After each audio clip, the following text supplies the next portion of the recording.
Okay, thank you all so much for being here tonight.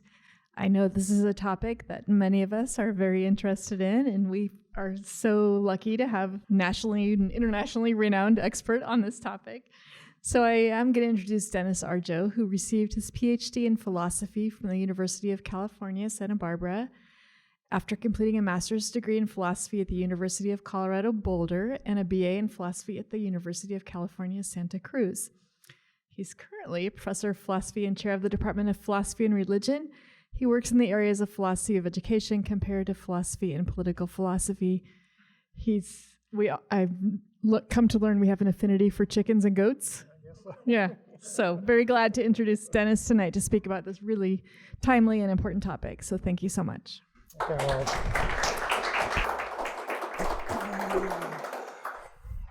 thank you, Farrell, and thank you, everybody, for coming. I'm very happy to see so many people here.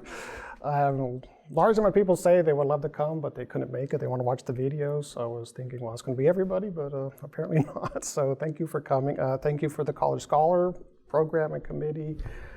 Should also note that this is part of a project that I worked on as a sabbatical a couple years ago, so I need to thank the sabbatical committee too for giving me the time to begin to research the topic of academic freedom. One thing you learn when you start talking about academic freedom is that you always have to start with a caveat, because there's really two things that go under the rubric of academic freedom.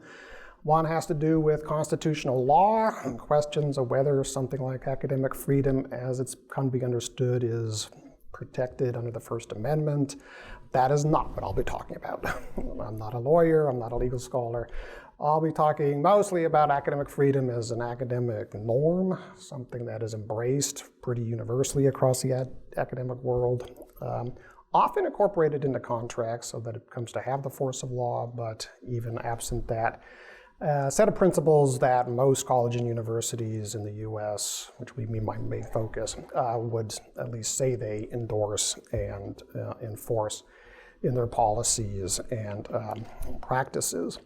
So what I'm going to do is sort of start with some history of academic freedom as understood in the United States, what it involves, what those principles would assert in the way of protections for faculty in particular. Contrast academic freedom with free speech or expressive freedom more broadly. I think that's a very crucial thing to do. There's a lot of confusions that come when those start to get conflated and people start to talk as though academic freedom was free speech in a college setting. It's actually rather not completely separate, but some distinct, important distinctions that need to be drawn there. Then we will look at what I take to be, and things will get a little bit more opinionated, I suppose, take to be threats to academic freedom, working towards having to do with our current political moment, and I'm calling the culture wars in particular. So it's going to end on sort of a dour note. I do think academic freedom is in a bit of trouble these days, but sort of try to get to an understanding, at least partly, of why that is. There's a lot going on there. Okay, so brief history. Academic freedom, as we come to know it, really starts in Germany in the 19th century. But I'm going to skip that part, and because I'm focusing on academic freedom in the US, I'll talk a little bit about how it came about that these principles got recognized in the American Academy. So for that, we go to this group known as the American Association of University Press Professors, or the AAUP, because it is this organization in the beginning parts of the 20th century that articulated the principles of academic freedom that we still recognize and has continued to be a driving force in seeing that they are kept in people's view and the best they can to see that they're enforced on college and universities throughout the country. So two documents and some commentary on one of them are going to be the main source that I'm drawing on. So the original statement is this thing known as the Statement on Declaration of Principles on Academic Freedom and Academic Tenure from 1915. This was updated in 1940 with another statement on academic freedom and tenure, which incorporated the principles from the first one and elaborated on. This was actually issued not just by the AAUP, but also the American Association of Colleges and Universities. organization that represents administrators. So it's kind of a joint statement, or maybe a brief moment they're on the same page about a lot of this stuff. In 1970, the 1940 statement was reissued with some additional footnotes that were referred to as interpretive comments. So sort of taking these principles from the 1940s and updating them to the 1970s. So you think about what's going on in the US in the 1960s, you can see why some updating might have been thought necessary. So I'm going to put that up there, even though it's usually kind of ignored, but it's going to be important to one part of my presentation. All right, so what is academic freedom? What is it all about? So going back to 1915 and all through its history, there's been recognized 3 areas of concern, 3 facets to the principles of academic freedom. So there's freedom in research, which has to do with the freedom of individual faculties to decide on what they want to research, where they want to publish, what they want to publish, being free from being told to work on this project or not work on that project. Things of that sort. Freedom in teaching, so this has to do with the freedom of professors to determine the content of their own courses, pedagogy, assessment tools, develop curriculum, decide what is necessary for different degrees, that sort of thing. And then lastly, something known as freedom in extramural speech, and later this was supplemented with intramural speech. This one I think is a bit problematic, so for the first part of the talk, I'll mainly be talking about the first 2. But these have to do when professors talk about matters that are outside their areas of expertise, not necessarily tied to their professional duties as professors, but when they, for example, talk about general topics of public concern, or when they talk about their colleges and administration outside of their academic duties.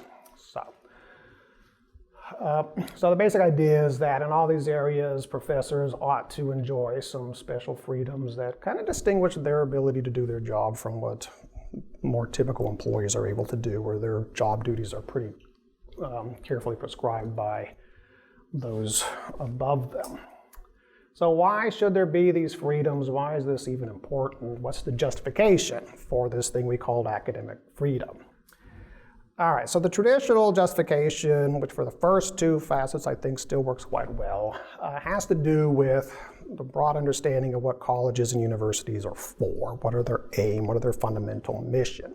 So the basic argument is that given what that mission is, professors need to have these freedoms in order for colleges and universities to do their job.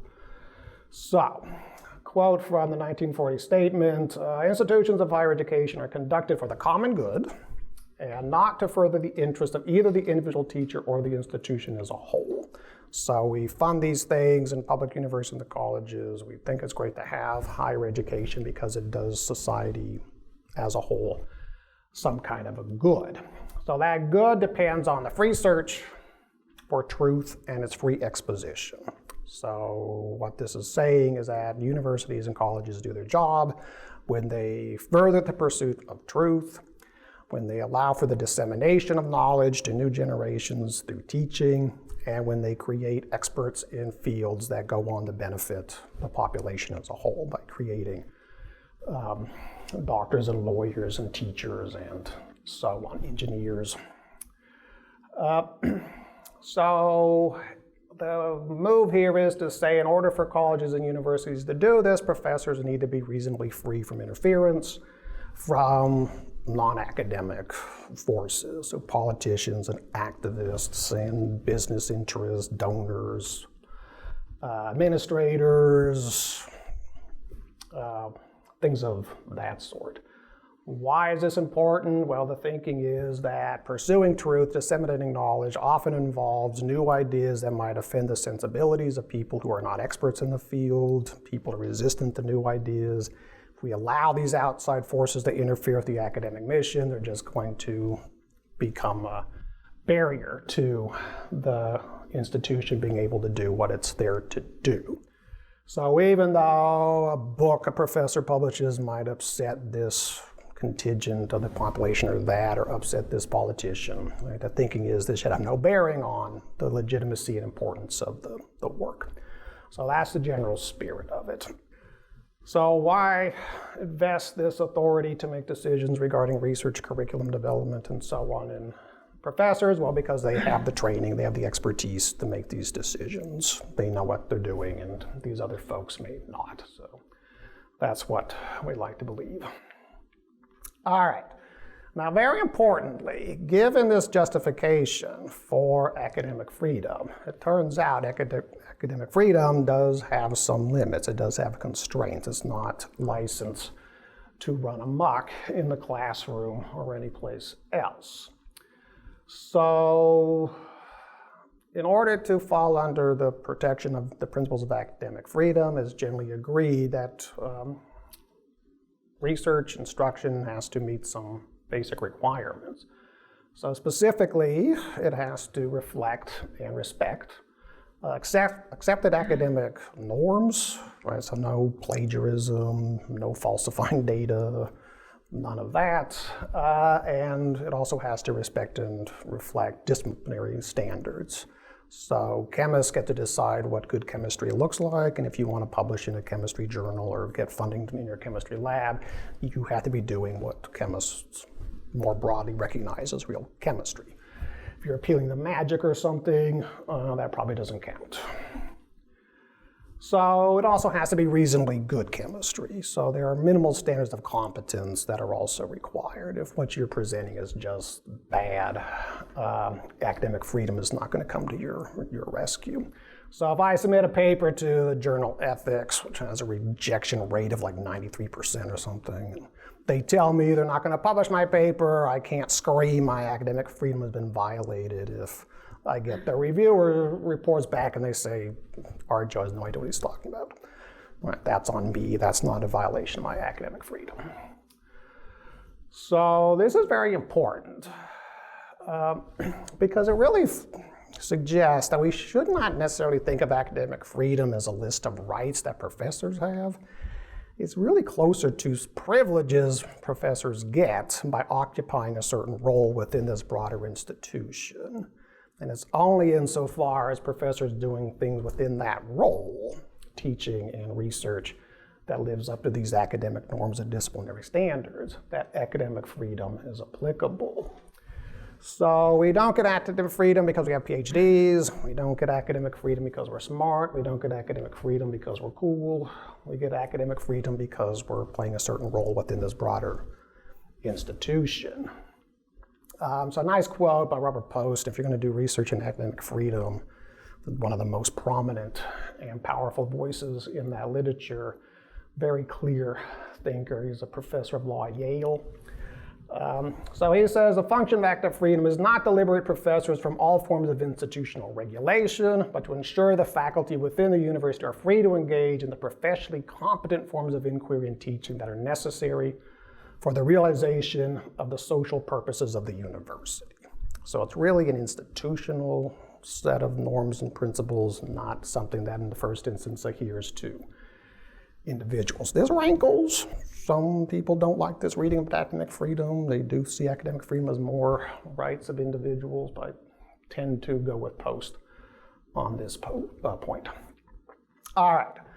So it's on that basis that I will very carefully distinguish academic freedom from free speech, right of expressive freedoms more broadly, because you don't have any real counterpoint to these academic norms and disciplinary standards when it comes to free speech.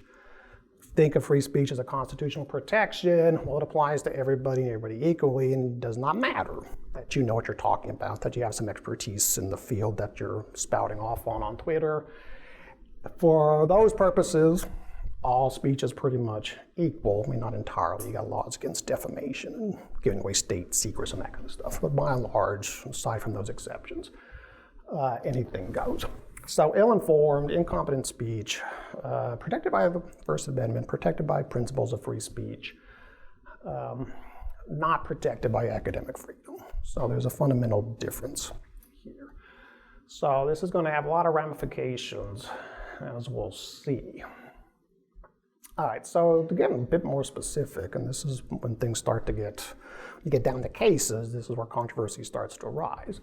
But as a general principle, professors can't escape proper disciplinary measures against them for incompetent instruction, academic misconduct, anything of the sort. All that might be protected by free speech. You can go out and say the earth is flat and the government can't intervene, but if you're a geology teacher, if you get fired because you're converted to flat earth theory, well, that's what happens when you start teaching weird stuff in class. So similarly with, abusing students in class is not protected by academic freedom. You gotta be very careful here. So we confuse this. Here's one example of what can happen. So this is a passage from a very recent article in the Chronicle of Higher Education where somebody was arguing that sometimes free speech and DEI, diversity, equity, and inclusion initiatives can come into conflict. Putting that aside, at one point the author writes that balancing academic freedom with academic responsibility will sometimes require harmful and offensive speech to be condemned, especially when it serves no legitimate educational purpose. But this is just wrong, because you can't have speech that is protected by academic freedom if it serves no legitimate educational purpose. By definition, that's not what academic freedom is protecting. It would be much more interesting if that sentence had read, balancing academic freedom with academic responsibility will sometimes require harmful, offensive speech be condemned, even when it serves a legitimate educational purpose. And I suspect that's kind of what that author wanted to say, but couldn't quite get the nerve to put it that way. But as it stands, it's really kind of just a confused statement. There's no need to worry about that kind of balancing. So we want to be very careful, at least at the level of the basic concepts, to separate academic freedom and freedom of speech. They're really, not unrelated, but really quite distinct. All right, so far, what I've gone over here is relatively uncontroversial as far as academic freedom goes. I've offered, I think, a pretty standard reading of the principles as they've come to be understood in the academic world. Again, there's some controversy about the role of disciplinary standards, but the basic gist of it is pretty straightforward. Things get more complicated with that third facet of academic freedom. So what's normally referred to as extramural or intramural speech. So I'm just going to call this political speech, using political in a very loose, broad sense of the word. Because I think what matters here is that we're talking about speech, which is about things that are outside the professor's areas of expertise and not directly tied to their job as a professor. So we're talking about professors who speak about political matters in the public square in one form or another, or when professors vocally criticize their administration and things of that sort. So this has traditionally been included under the rubric of academic freedom. And as such, it suggests that even when they step outside of their areas of expertise and start expressing opinions about matters they don't have any special training in, they still enjoy some extra layers of protection that would not be extended to other employees within the institution. So there's a complicated question here about what kinds of rights public employees have on the job that this is kind of tied to. So it's not the case that public employees, at least not since the 1960s, have no free speech rights on the job, but they're limited.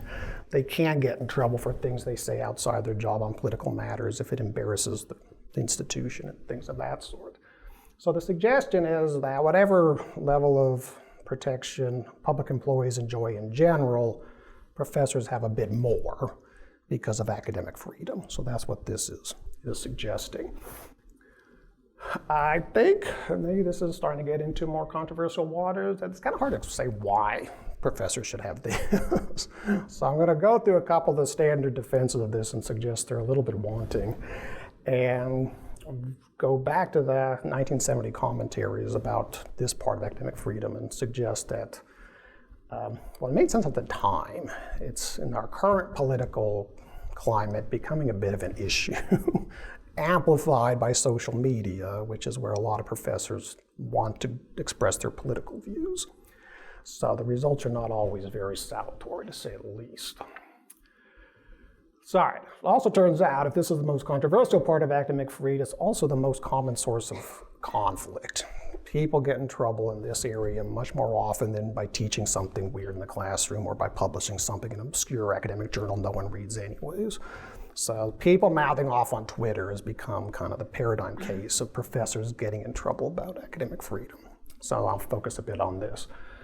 All right, so why would there be this extra layer of protection for political speech for professors?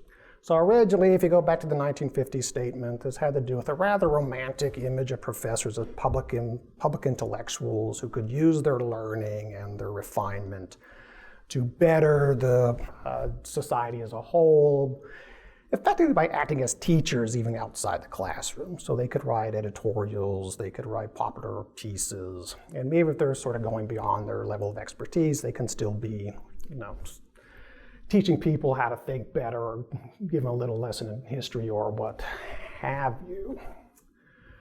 This was important. This was continuing the mission of the institution because by doing so, professors could help generate a healthy democratic culture by having more informed voters and raise the level of political discourse, things of that sort.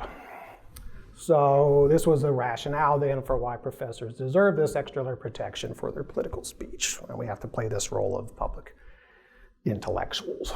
So what I'm going to suggest is about 1970, professors gave up this image of themselves, at least to a certain degree. All right, so second line of justification, which I don't find terribly persuasive, but I'll mention it, is that the reason that professors need these protections is because it's essential to the protections to the first two facets of academic freedom, research and teaching. So the argument is that if they're worried about getting in trouble for their political speech, they'll be more hesitant to publish controversial things and teach controversial things. So there'll be a chilling effect. So even though there's not a direct benefit to protecting political speech, there's this indirect benefit encouraging more open research and teaching. So Keith Whittington, a professor of law at Princeton, argues that a faculty intent on self-censorship to avoid the possibility of becoming a source of public controversy is unlikely to be able to pursue reach for confidentially or facilitate lively classroom discussions. So I don't know, maybe that's right. I don't find it dubious. It seems to me telling professors you can't make an idiot of yourself on Twitter is not going to necessarily tell them what they can and cannot do when it comes to publishing or teaching. So, okay, maybe we can talk about that in questions. I want to go back to the first justification because I think it's actually more interesting and a bit more relevant. Oh, that's kind of small. All right, so if you're going to make the case that professors need these extra protections because they're going to be these public intellectuals, well, that puts some constraints on how they behave as public intellectuals. So the original argument was even when they play this role, professors have to be mindful of how they're perceived by the public. They need to try to be accurate and fair-minded and civil and so on. So in the 1940 statement, I'll read this. As scholars and educational officers, professors should remember that the public may judge their profession and their institution by their utterances. Hence, they should at all times be accurate, should exercise appropriate restraint, should show respect for the opinions of others, and should make every effort to indicate that they are not speaking for the institution. Okay. All right, 1970, what happens? Well, the interpretive comment for this passage reads, a faculty member's expression of opinion as a citizen, or not as a public intellectual now, but just as a citizen, cannot constitute grounds for dismissal unless it clearly demonstrates the faculty member's unfitness for his or her position. Extramural utterance rarely bear upon the faculty's fitness for the position, so this is going to be very unusual. So a final decision should take into account the faculty member's entire record as a teacher and a scholar. So you can say, in other words, anything you want in a political sense, and no matter how outrageous, ill-informed, incompetent, offensive it is, unless it plausibly shows you to be an incompetent professor, you're safe. Right? So the bar has been made very low here. Nothing about restraint, nothing about accuracy, nothing about edifying the general population. Just don't be so out of control that people start to wonder whether you can be trusted in the classroom. And this leads to a very strange paradox, which suggests there's something kind of weird about this. If this is the standard, when it comes to political speech, you're much safer talking about stuff you don't know anything about than you are about talking about things that reflect your areas of expertise, because you only get in trouble if you talk about things where you might be shown to be a bad teacher. So you should stick to the stuff where you're clueless. So the argument is, and this is not a made-up example, it's okay for an engineering professor to be a Holocaust denial in his other life. He can have that as a hobby because denying the Holocaust has no bearing on your ability to teach engineering. History professor, well, you should not be a Holocaust denier because that suggests you're a lousy historian.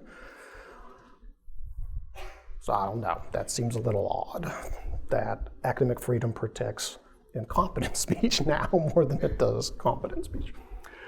So, all right. So keep your eye on that. I'm going to come back to that in just a bit. So, all right. Violations of academic freedom are just as old as academic freedom, in fact, older.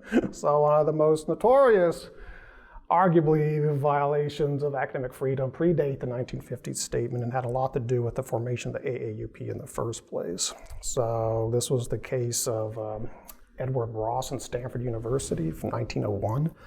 Ross was an economist, by all accounts, a perfectly good economist, quite accomplished. He was a good teacher, so that was not the problem. It was that third area that once again caused the issue. So Ross was apparently quite opinionated. Some of his opinions we would find to be pretty noxious. But what got him in trouble was his argument that the U.S. should limit immigration from Asia, his concern being that it would drive wages down for American workers. Very common stance of leftists until fairly recently. The problem was Jane Stanford, the widow of Leland Stanford Jr., the namesake and founder of Stanford University, did not like having somebody saying this because Stanford had made his fortune in the railroad using, you guessed it, Asian immigrant labor because it was cheap. So she demanded he be fired, and he was, and this was one of the impetuses of the burgeoning academic freedom movement. So I'm going to just kind of jump through some major episodes working up to the present, and then we'll look at where I think things have kind of, in some ways, come full circle, and in other ways, we're in uncharted territory. So one of the darkest periods of academic freedom, without a doubt, was during the Red Scare, 1950s, when a lot of professors were fired or not rehired. Once it came out that they were members of the Communist Party. The history here is actually kind of complex. We tend to think of this as nothing but McCarthy and his ilk, but there were people on the left who were quite content with this practice, arguing that membership in the Communist Party was pretty convincing evidence of your lack of fitness as a professor, because communists were required to do and say whatever Moscow told them to do and say, and that included indoctrinating people, lying to people, repeating known falsehoods, and so on. So it wasn't an entirely crazy thing to think that the Communist Party had some things about it that made it particularly problematic. I think professors to be involved with. 1969, Angela Davis got into a big fight with UCLA. This happened when Ronald Reagan, then governor of California, found out that there was a communist at UCLA because Angela Davis was a communist. And she became a Black Panther. So he told UCLA to fire her immediately. It turned out it's not easy to fire people, communists even. So by the time they made any progress, the term had come to an end and her contract was over. And they did not renew her contract, not because she was a communist, but because she was making fiery speeches. And they used, once again, the political speech thing to say that this showed she was not suitable. By that time, Angela Davis was not interested in academics anyway. She was becoming a political activist. She would later go back into the academic world and is now a professor emeritus at one of my alma maters, UC Santa Cruz, in the History of Consciousness program. So that's usually held up as a kind of a low point of academic freedom. By all accounts, she was quite a good professor and quite fair-minded in the classroom. She was not indoctrinating and doing anything really particularly bad. All right, moving more to the present, a rather notorious case of Ward Churchill, my alma mater, CU Boulder. Churchill was a professor in the American Indian Studies program, pretty unremarkable, not too many people knew about him, until someone unearthed some political writings he'd published right after 9/11, in which he'd referred to some of the victims in the Twin Towers as little Eichmanns who got what they had coming to them. This got a lot of people angry, a lot of demands that he be fired immediately. CU realized that would not be very easy to do. So they did an investigation. They discovered some fairly compelling evidence of academic misconduct. He plagiarized fairly often. He also was not the Indian he pretended to be. He kind of fabricated that as well, claiming he was a member of the Cherokee tribe when they were like, no, he's not. So he got fired for those reasons, which are not a violation of academic freedom. Being fired because you plagiarized, that's what happens. But a lot of people argue that this was pretext, and the real reason he got fired because of his political, his writings. Stephen Saleta, more recently, very interesting case, very complicated. So he was hired by the University of Illinois, but before he could take his position, he tweeted over the summer a bunch of stuff criticizing Israel when there was a flare-up between Israel and the Palestinians. A lot of these tweets were really horrible, nasty stuff that quite arguably crossed the line between criticizing Israel and being anti-Semitic. So he was told, we don't want you anymore. There was a big fight about that because it wasn't clear whether he'd been hired exactly or whether he hadn't. In any case, he eventually settled and never became a professor at the University of Illinois and kind of ended his academic career, actually. So those are just many, many other examples, but just sort of show that there's been an ongoing struggle between commitment to these principles and institutions living up to them and the kind of controversies that can ensue, all of which having to do with this external political kind of speech. Again, none of these had to do a whole lot with people teaching and doing research. All right, now to the present. So I'm using the culture war here just to refer to the way in which we come increasingly to politicize what are really fundamentally moral disagreements. So we have different ideas, a pluralistic society, different ideas about sexual morality, different ideas about families, education, abortion, I mean, you name it. What started as moral disagreements are becoming highly, highly politicized.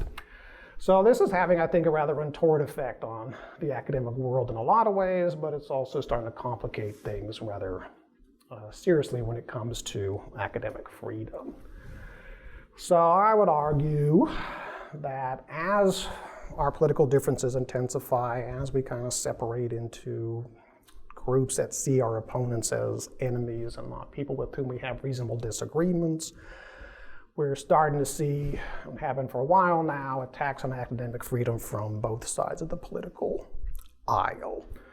So this is where I'm going to kind of piss off everybody in one way or another, because I'm going to say you're all just behaving terribly. So, all right. So what irony here is that the Cold War logic, what you saw behind the idea that you should fire communists just because they're communists, is kind of resurfacing in an even less sophisticated way that suggests merely holding certain beliefs or wanting to teach certain ideas in the classroom or writing certain articles expressing certain ideas is itself sufficiently to put you beyond the academic pale and either be on the protection of academic freedom or shows that academic freedom is the problem. So again, you see this argument on both sides, I think. So conservatives should be like to argue that academic freedom is too often used to protect an academy that has become highly slanted to the left and which is using a lot of its energies and resources to indoctrinate people while refusing to allow free exchange of ideas, teaching of certain ideas and so on. Progressives or liberals are beginning to ask, this is a quote from a book called It's Not Free Speech by Michael Berube and Jennifer Ruth, published just last year. whether academic freedom in the United States needs to be re-examined for its relation to the nation's legacy of white supremacy. So they argue that too often academic freedom is being used to protect what they call white supremacists. You can broaden this to include homophobes, transphobes, and so on. So there's kind of a flip side here. So both sides are increasingly suspicious that academic freedom is something that maybe is not worth the trouble anymore. So, some attacks on academic freedom and recent. I say recent, I'm talking like last week. Since I started thinking about this, I can't keep up with the number of examples that I could include in this talk. So I would say that moves by various state legislatures, most prominently Florida, Texas, to ban the teaching of critical race theory, ban DEI initiatives, things of that sort. You could defend this in various ways. I don't think you could say this is consistent with academic freedom, because here you have politicians telling universities and colleges what they can and cannot teach. But on the other side of it, a lot of what I would take to be questionable attacks on scholars for their views on transgender issues. You could also find other examples outside of transgender issues. So two examples from my field, philosophy. So Kathleen Stock is a philosopher. Until recently, 2021, she taught at the University of Sussex in England, but her case was quite prominent in the US as well. So she is what is known as a gender-critical feminist. So she believes that biological sexes are real and relevant, though broadly supportive of transgender rights. She does think there are problems with allowing transgender women to be in female prisons, for example, or to play in female sports. So she was pretty much hounded out of the profession by endless attacks on her all over the place, people refusing to go to conferences if she was going to be on the program, trying to get her stuff retracted out of journals and so on. Rebecca Tuvel, a bit earlier, she published an article, a very young philosopher, just out of graduate school, and she published an article arguing that if it's possible for people to change genders, it's also possible for people to change races.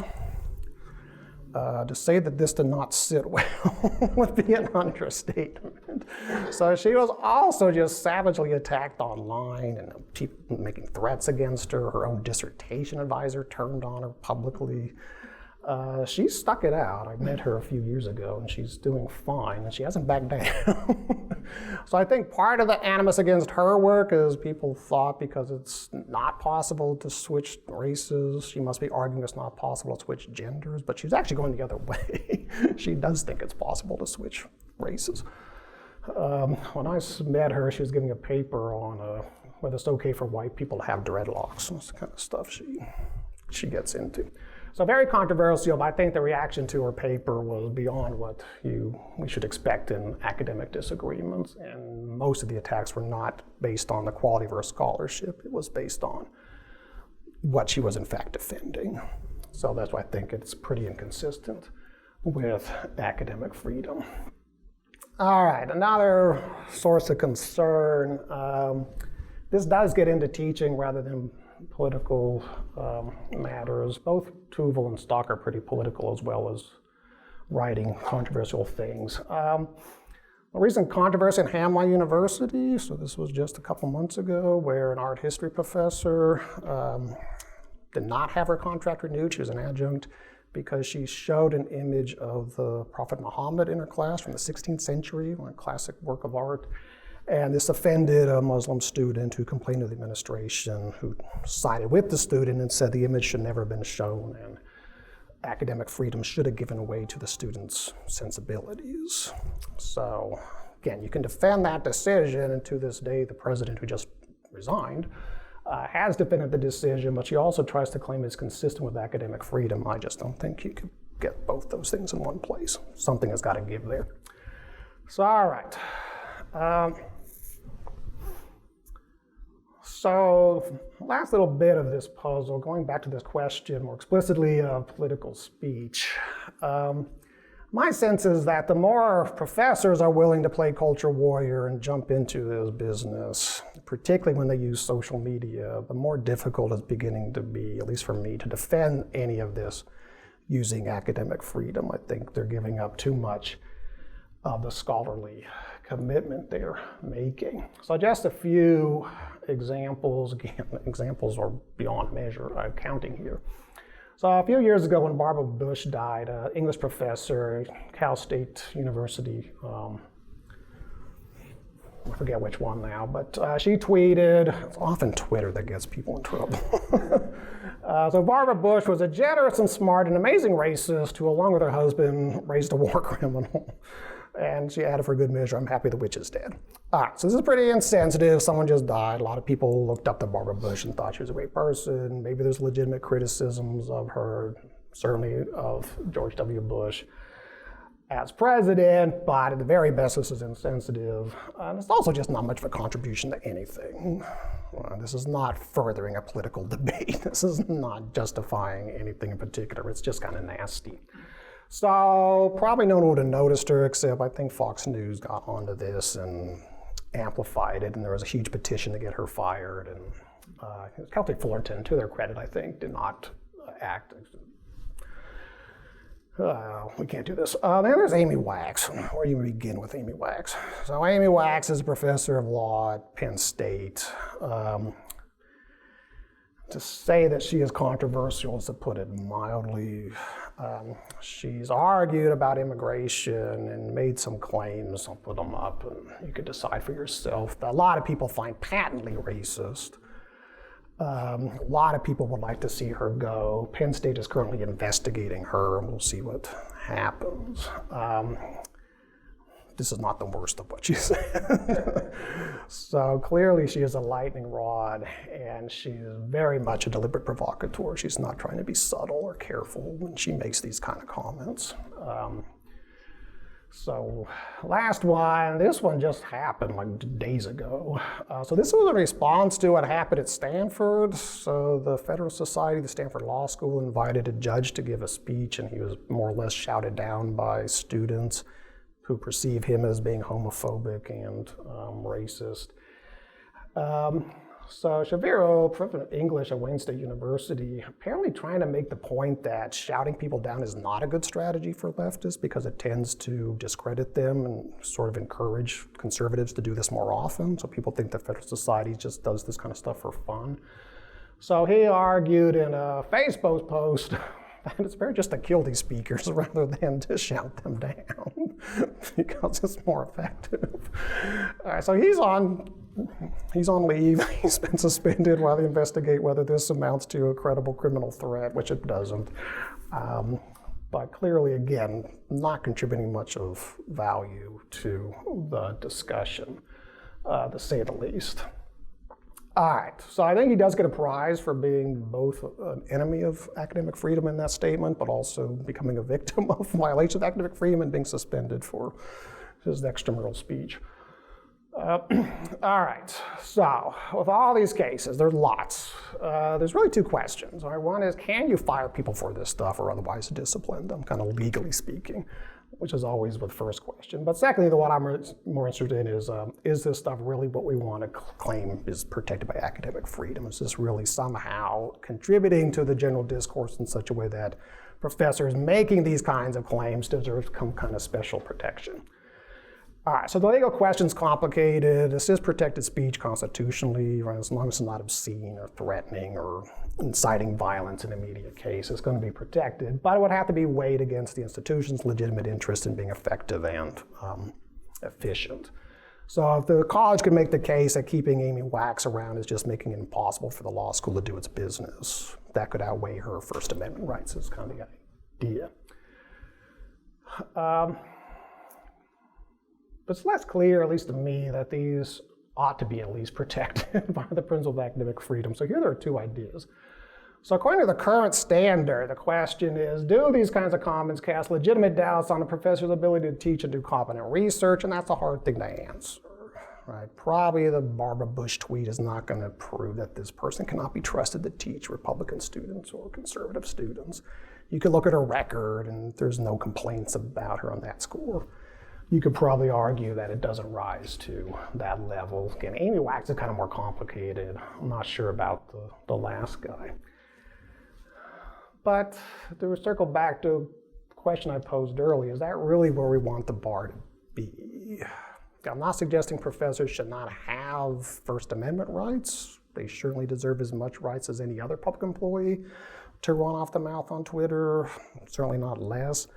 But I'm starting to have a hard time seeing that this is what professors are going to contribute to the public discourse, that they have any claim to any special protections on that score. We want those kind of protections. I think we need to go back to the idea that we have some extra responsibilities when we speak in a public forum to be fair-minded, accurate, restrained, and so on. All right, to wrap it all up then, I do think, and this is kind of a sad ending, I do think academic freedom is in trouble. A lot of this has to do with things I did not talk about. It'd be a completely different kind of a talk. But the decline of tenure, the very low percentage of professors who even work in tenure-track jobs compared to contingent positions or fixed term, makes it very hard to be daring and bold in your research and teaching if you're a contingent employee.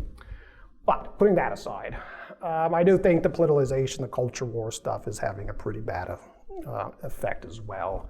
So a couple, maybe not so bold predictions. I think we're going to see more of what's going on in Florida, more of what's going on in Texas. We're probably going to see blue state versions of the same thing.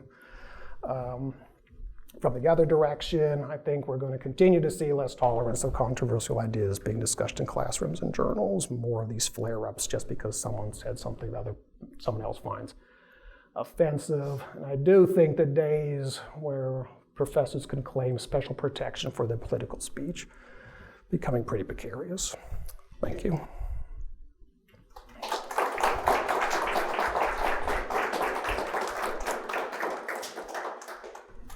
Lots of good food for thought.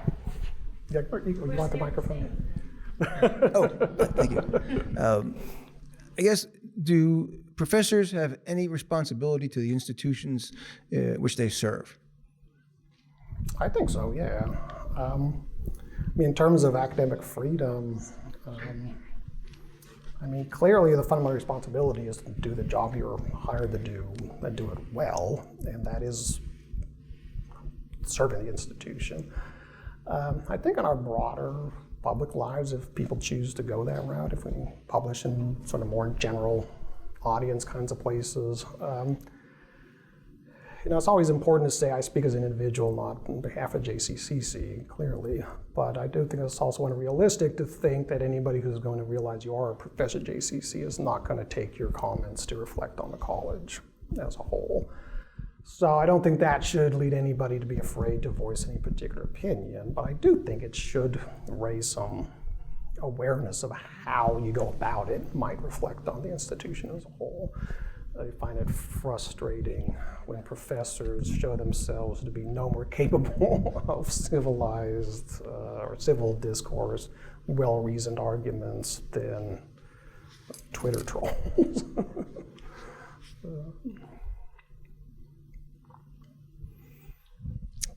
I sense there are a lot of thoughts going on in the audience. Anybody want to ask a question or make a comment?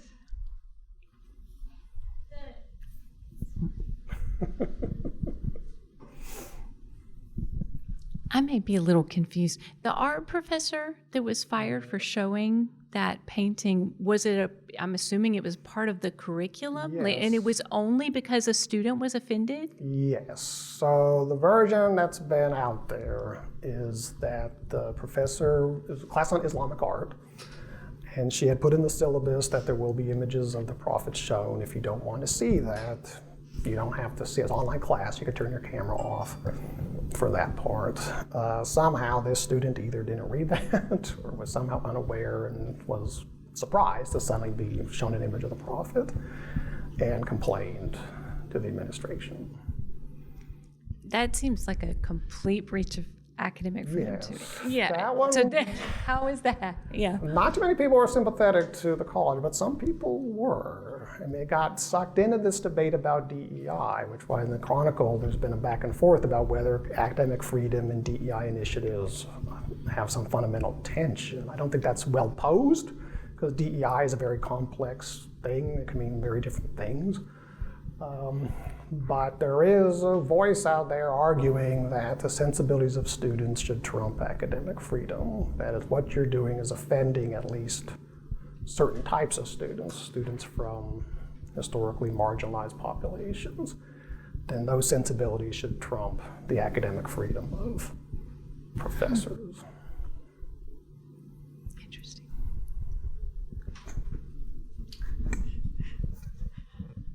No further comments from Tanya. Thank you, Dennis. I live tweeted your whole talk. Okay. And I hope I don't get you in trouble, you know. I guess we'll just see. No. I don't know if this is worth asking about, but what I keep thinking about is, and I know I'm not asking you to like try to get inside their heads, is there something else happening in the profession that makes the desire to spout off on Twitter especially appealing? Like, is this a desire to reclaim something like the lost world of the public intellectual, where it's like I may not be Sartre, but I can tweet, and so, or is it I'm just sort of spitballing here. Is it a feeling of futility in the other areas of the profession, such that it's like, well, I might be able to get a lot of... I'm just wondering if you think there are some contextual factors that we should think about when we think about the abuses of this. I think definitely. I mean, I'm mainly plugged into the philosophy Twitter world, and you see a lot of discussion about the futility of publishing in academic journals, because people are, all this data is available now, and people are like, wait, no one cites any of it? Does anybody read any of it? So you go through this arduous process of finding your paper and getting it to finally passes the notorious review or two, and it gets published and no one reads it. So yeah, social media, you get immediate response. You can get thousands and thousands of followers, and you could kind of be making, people have made their name for themselves in the academic world simply on their social media activity. So I do think, and like social media is geared up to reward provocative, controversial statements. That's what the algorithms look for, because that gets retweets and so on. So I do think there's a lot about social media that is not healthy for academic discourse for all these reasons. And people are just sometimes astonishingly reckless. You just have to wonder, is it worth getting 10,000 views to make yourself look so dumb? Would you say sometimes people are astonishingly ridiculous? Is that what? Yeah, I agree. Yeah, I mean, it is sometimes it's breathtaking. Like, how could you possibly have thought that was a good thing to say? Yeah. No. Yeah. And there's in those cycles they delete it, and then it turns out somebody already quote tweeted it or something, and you can't take it back. So. It's like the joy of knowing someone's watching. Right? Yeah, I said something stupid in an article 10 years ago. And right. Call me out. Right. So I think a lot of people have a good intention. They think, well, this is a way, we get philosophy more public, more people will see our work, and younger scholars have an easier time making a name for themselves. They don't have to write boring papers on commentaries on commentaries on commentaries. They could just do original stuff. But it tends to teeter into not so good stuff pretty easily. So a lot of the stuff about Kathleen Stock that I mentioned, battle was largely fought on Twitter. She did write a book. She got reviewed in a couple places, but that's not what anybody was talking about. It's stuff she tweeted and stuff people tweeted about her that became the basis of this kind of international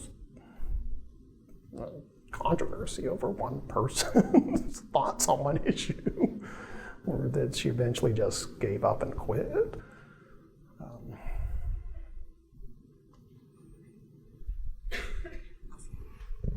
Well, just thank you, Dennis. This was really, really thought-provoking. Going back to the professor who showed the images of the Prophet Muhammad, I just wanted to add to that those are images that are like part of the art historical canon that, everybody shows those images those are just, right. It's very common to show those images, and they were created by devout Muslims at the time. So it's not like cartoons about Right, Muhammad or it's something like not that. Charlie Hebdo or the Swedish cartoon. Yeah. And it's not even, like Piss Christ or something, which is, that's going to offend Christians for obvious reasons. And maybe that was the intent of that piece, but that's a modern piece that's trying to be shocking. This is a very different devotional art. So that one was very hard to really make a case that the school didn't screw that one up. They eventually backed away from a lot of what they said initially. So they did say, no, that was an appropriate thing for the class. Oh, But by that time she was suing, and so we'll just have to see how it goes. well, that called to my mind that students, I think the student was also confused in bringing this complaint, and I think students start to have been confused about what is inappropriate in a classroom. And I can just tell you, like, not to start complaining about my students here, but I had a student the other day write to me, and I met with her because she thought that it was culturally insensitive to ask the students to interview someone from a different religious tradition, just to simply find an interview, talk with someone. She just thought that was problematic. But part of it was that I think she personally didn't want to do that. She just was very devout in her views, but she turned it into kind of a thing and conferred with other students who she said also said this was politically, not politically, it was like culturally insensitive. And I think it was just interesting to me, like that seemed to me like a distortion of this conversation about what's inappropriate. Students are getting a little bit confused. That's what I I thought. would agree. Their Well said. confusion reflects a broader cultural confusion. I don't think we can really blame them for their confusion. I mean, there is a tendency out there to go from how you feel about something to some kind of conclusion about its propriety. And I think if we give that too much credence, it's going to make our jobs extremely difficult. I teach all sorts of things that people might find upsetting on some level, and just routinely in ethics. There's no way not to teach a rich ethics class where you're not touching on stuff that some people are going to find troublesome. Okay. When you have all this going on, I have witnessed right here in this institution, this is not the only one, that when someone's unhappy, their answer is not to hold a debate about academic freedom or about freedom of speech. I'm going to file an ethics complaint. Yeah.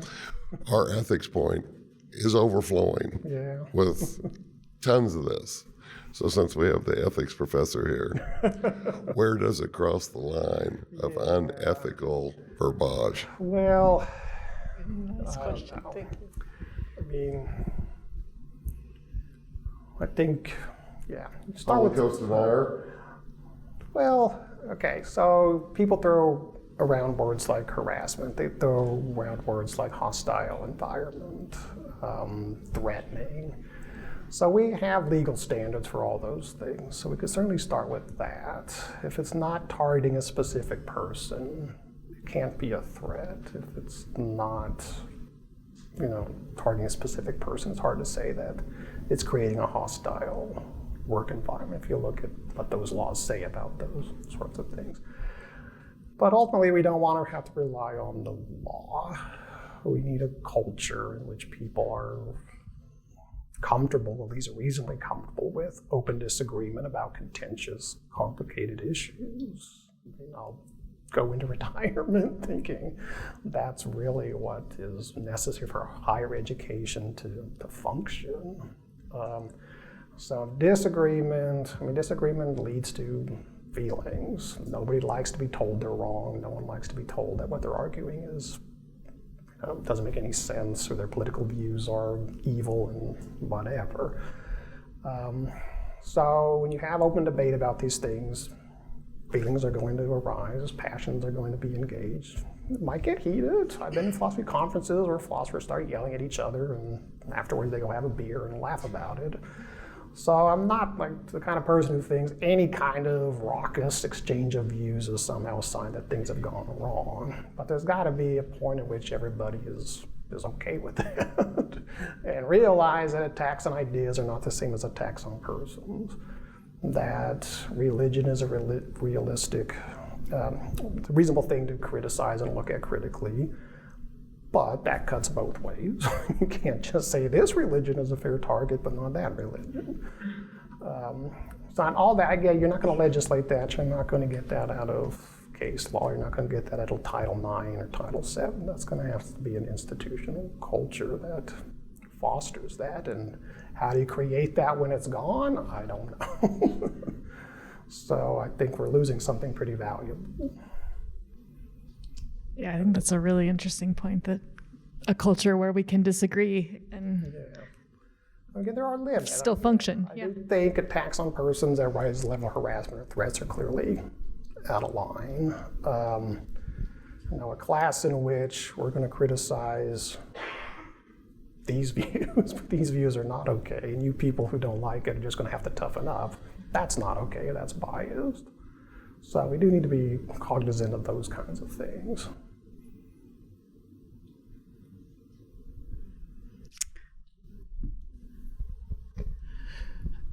So if I remember correctly on the dates, the most recent kind of changes or additions to the AAUP was in the 70s, is that? That I was looking Yeah, at. There's been a lot more since. They have what they call Committee A that is constantly issuing statements. So there's a lot of stuff about shared governments, which I did not get a chance to talk about, that comes out of this as well. A lot of stuff about the rights of students, which is very important. That tends to blur free speech rights and academic freedom. But yeah, in terms of the basic statements of academic freedom, the 1940 statement is kind of the canonical one with the 1970 commentaries.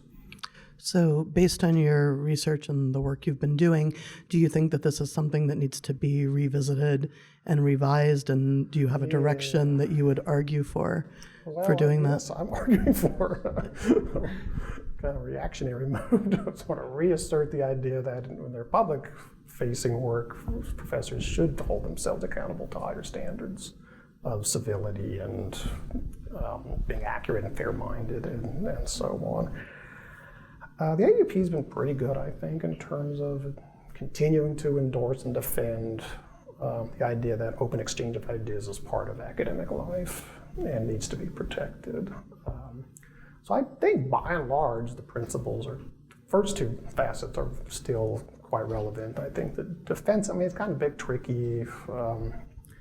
Appeal to truth is controversial itself in some quarters these days. There's a lot of kind of stuff that happened in the humanities that question the idea that what we're doing is somehow in the pursuit of truth. There's questions about appeals to objectivity being ways of perpetuating bias and problems like that. But I think fundamentally those defenses are still what we would want, that this is a public good that we are part of, and in order for colleges and universities to do what they need to do, professors need to have a certain amount of freedom when it comes to designing curriculum and doing research and teaching. So I don't think I would revise that part, maybe fine-tuning the details, but I think the basic principles are still good. So would it be fair to say that on that third standard, it would maybe limit the freedom from where it currently stands, but maybe make it more meaningful?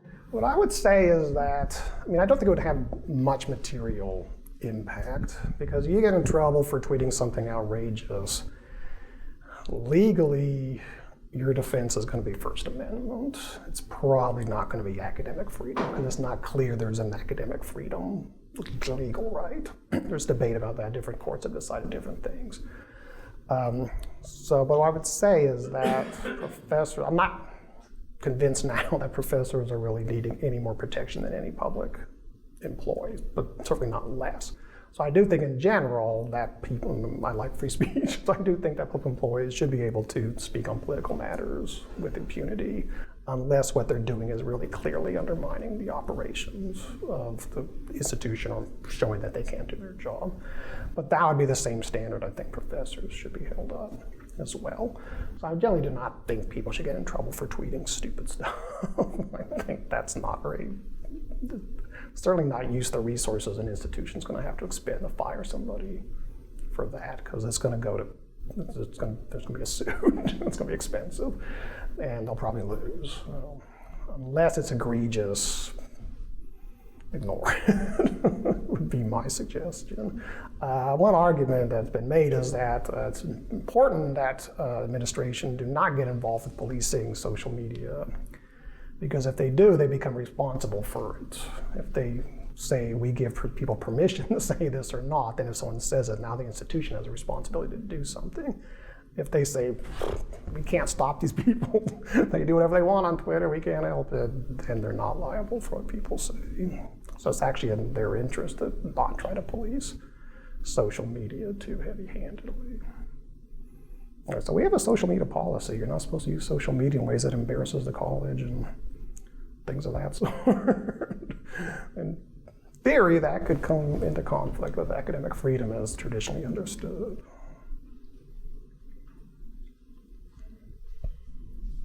I mean, I think we could go on for hours, but anybody, any last comments before? We could raid the food and talk. Go get some food and let's continue the conversation. Yeah, with Dennis. Such a great, interesting topic. So thank you, everybody.